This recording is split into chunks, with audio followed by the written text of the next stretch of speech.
For for the diagrams, we're adding just a little bit more information.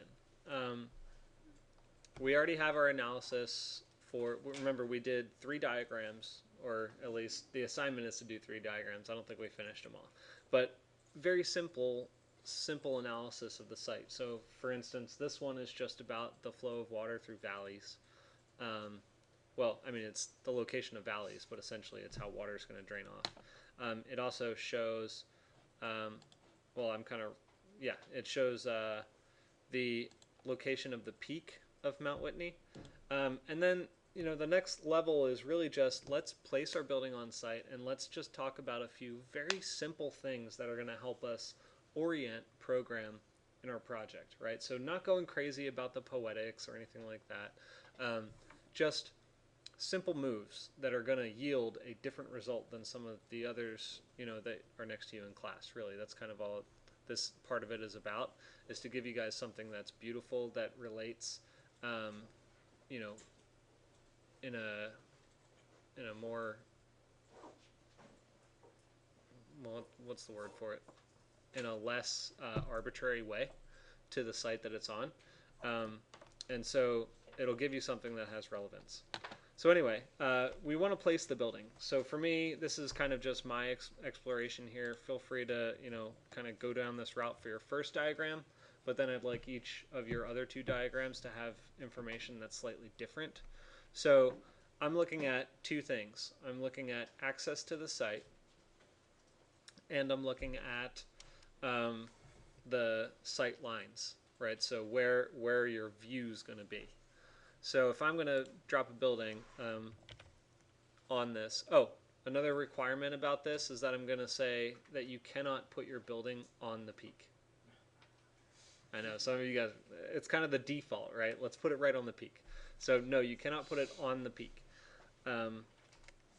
So I'm going to just copy that dot and I'm going to place it somewhere on site that I want to begin to explore. So let me zoom in a little bit. And, as I'm looking through this site, what I want to do is kind of put it on a location that is going to yield a good view, right? So what's that? Oh, sorry. Yeah, good question. To copy it, I select the object, hit Control C, and then Control V. And then you can click it and drag it around. Notice, guys, that if you click in the very, very center of an object like this, it pulls the object around the screen. But if you zoom out, the more you zoom out from something like this, it gets harder and harder to actually grab that object because you might grab one of the pulls instead, and then it does that. So just be aware. So anyway, what I was getting at here is that I recently just finished watching Band of Brothers, and one of the coolest things I thought was when they got to the Eagle's Nest after ending their German campaign. And Eagle's Nest is this building that's perched right on the ridge of a mountain. So I thought that was like a really cool view because it's got like this 360-degree view of like the entire valley.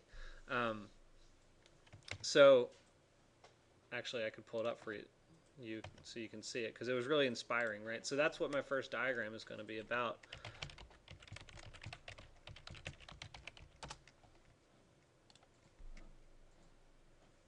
My diagram is going to show where on the ridge it's going to be. It'll show the view to the valley. I'm going to diagram via a line that shows, where the valley is and then where the peak is. So they don't really do any behind it, but there's a peak right behind it like that. So that's my inspiration here, is that I want to have something that looks kind of like that.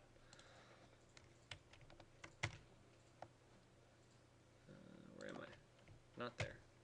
Illustrator. Okay, so for me, I'm kind of looking around at this site, and one of the ones I'm really excited about is either something over here or something right up here. So I think that this one, if I'm following along the lines here, there's not very many dense line types there. So that means that it's probably kind of higher in elevation. Well, it kind of depends. You could sit there and count it. Versus something like this where there's a whole bunch of really steep hills that you have to go down to get there. So I'm kind of looking over here. I think that that's probably where I want to put it. So I'm going to actually put this right there. I'm going to change the color of it as well. So I'll make this one blue.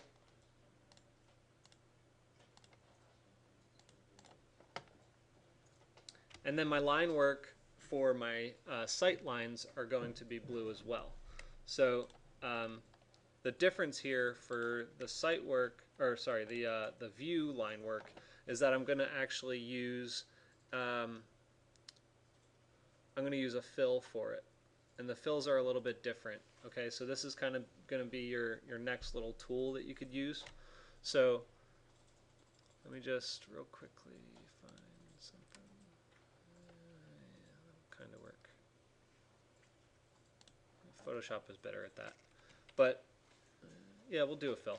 So anyway, all you have to do is just draw a few lines. So let me just set this to 0.25. We'll keep it pretty, oops.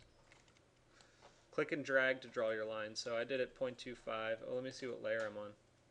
Oh, look at that. I didn't set up a layer. Sorry. Delete that. Create a new layer. I'll call this, oops, building. And this is where I'm going to put my line work. This I'll move onto building, right click, arrange, send to current layer. Now it shows up blue when I select it.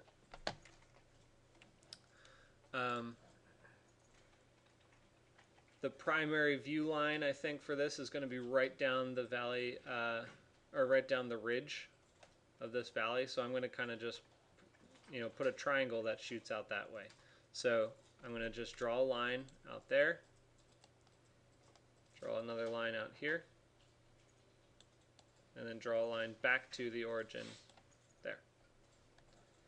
So be aware that when you zoom in, you have to make sure that these corners actually connect, because it would have been very easy for me to drop it like that. So when you go in here, you need to make sure that it says anchor. See how that green, you might not be able to read it in the back, but it'll say anchor, and that means that it's a closed edge.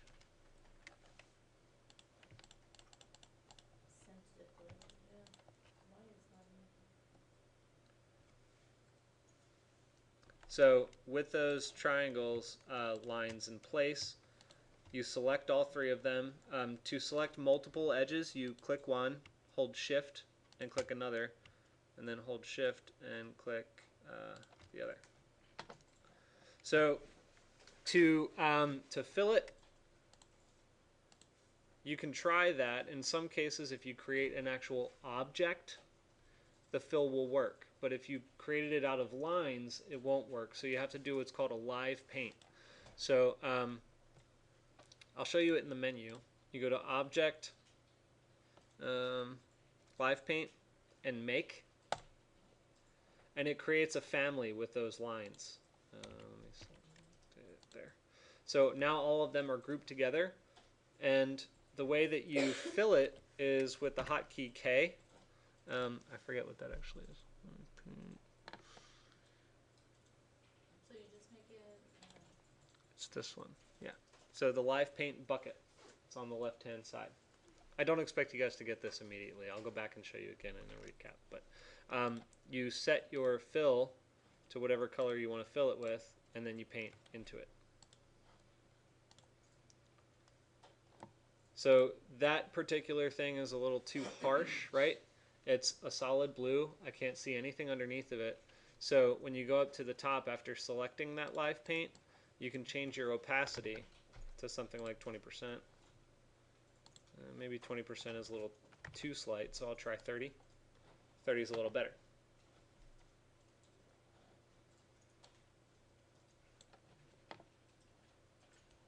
So then I can copy that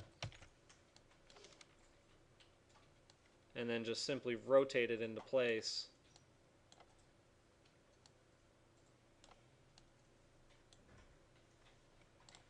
to highlight the view for the peak.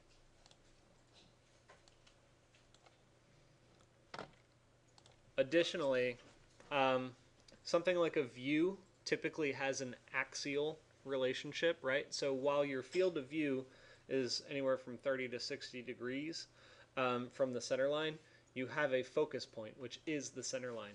And so when I'm diagramming view, I like to usually show the angle and show the axial relationship, which is the center line, because that's going to be the axis upon which you design for your views.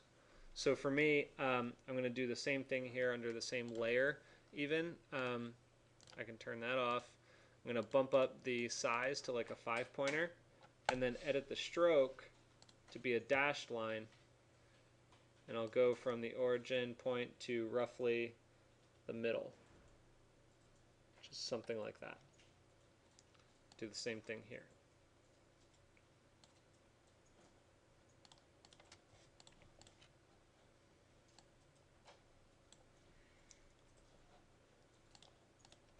Okay?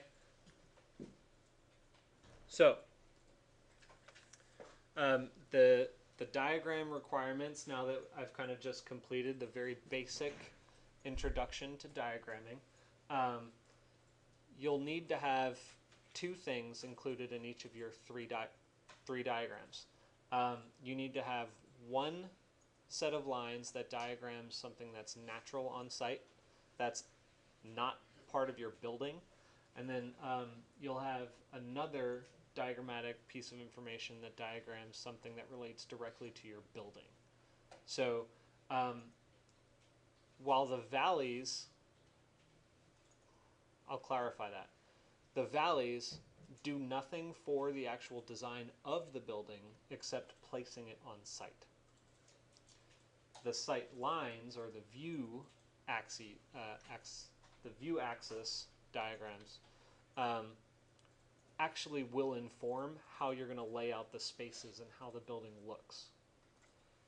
If you're going to diagram something like a sun angle, that's a little bit different because that's not an environmental diagram, because the sun angle diagram will actually change the way the building looks. Does that make sense? Yes. Okay, so you'll need 3 of these with 2 components. What questions do you have? Okay. All right, great. So I'll be around. What I do want to do is kind of just, come around to each of you, and I'll talk through the diagram with you personally and see what you're thinking, try to give you a few ideas, because I don't want you to be spinning your wheels for 2 days trying to figure out your diagrams. That's not what we're here for. So, I'll kind of help you out, nudge you along, and then we'll get going onto the actual design part.